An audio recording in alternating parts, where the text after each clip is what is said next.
In this week's episode, I'm going to update you guys on the lagoon, and I'm going to talk about a water box I'm giving away.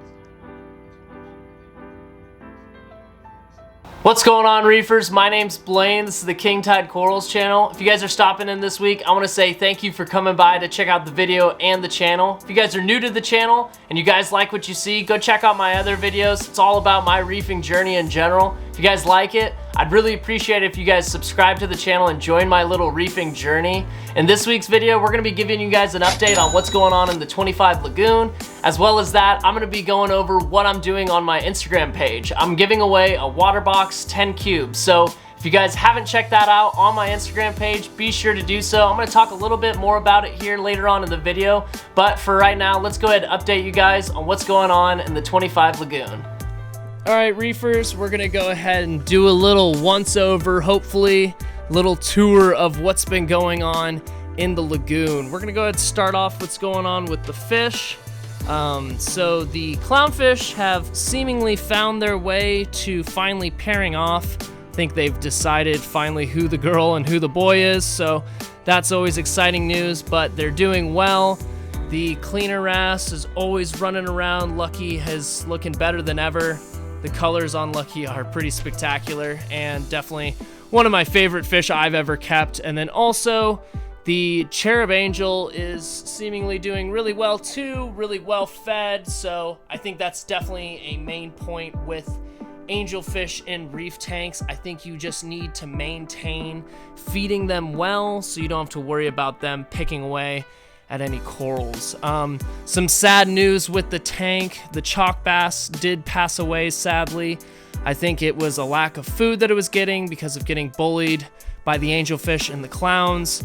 And then also I think the irritation of the cleaner wrasse picking at it drove it to kind of hide away and not get nearly the nutrition and health it needed. So sadly it passed away, but we will move on in the lagoon, and I'm thinking we will add, possibly, if we do add any more fish, I don't want to mess up the mojo, what's going on in the tank, but if we're to add any fish, I think I'll add maybe a scooter blini. But we'll go with the corals now, and some of the inverts.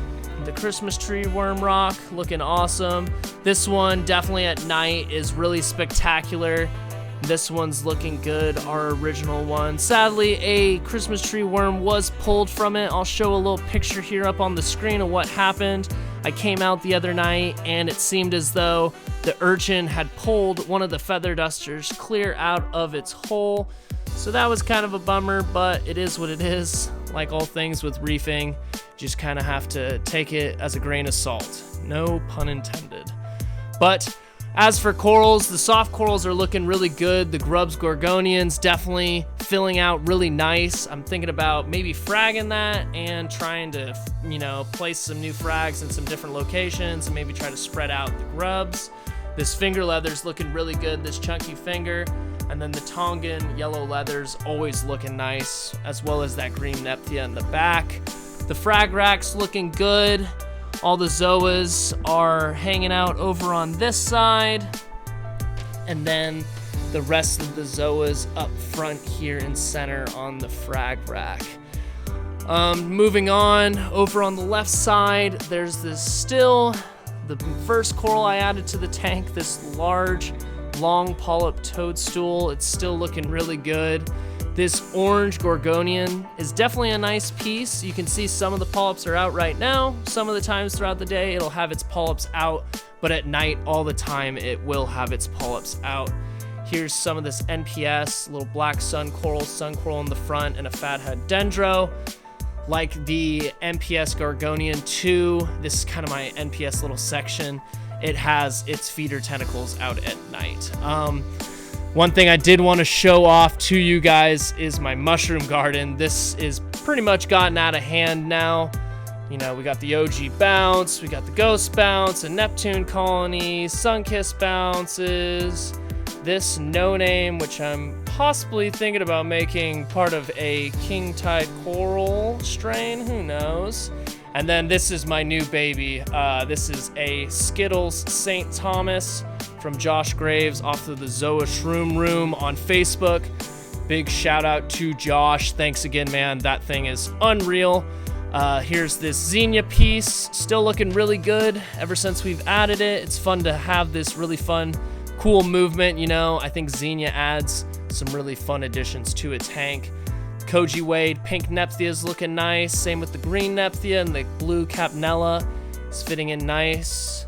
This Oragoni is a nice little piece up here as well.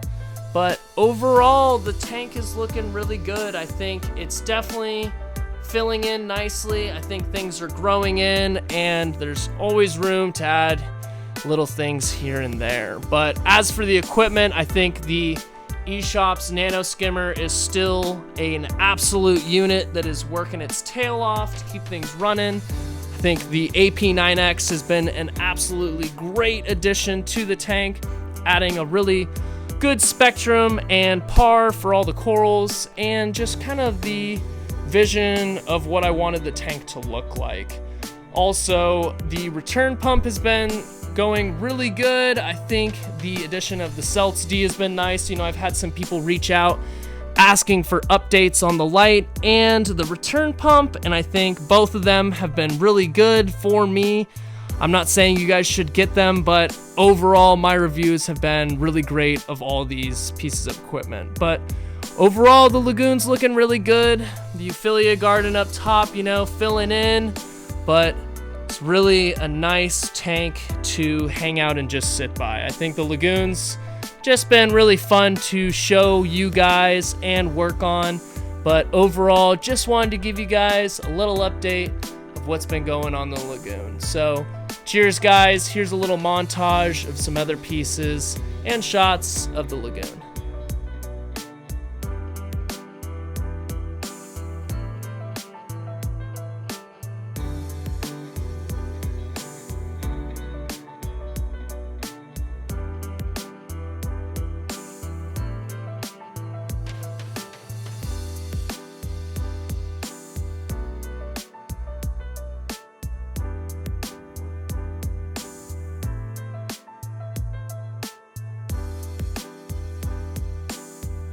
Now, I talked about it a little earlier in the video, but I want to go into more details about what I'm doing. I'm giving away a water box aquarium off of my Instagram page. I finally reached 1,000 followers, and it's a really exciting moment for me. It's a little milestone in my little Instagram page, and so I wanted to share that experience with you guys and share the excitement that I have and do a giveaway. I decided that a little tank would be really fun, and I think Waterbox offers some really fun, smaller all-in-one units that provide a good monetary value and size for what I wanted to do for the giveaway. So I decided to go with the 10-gallon Waterbox Cube.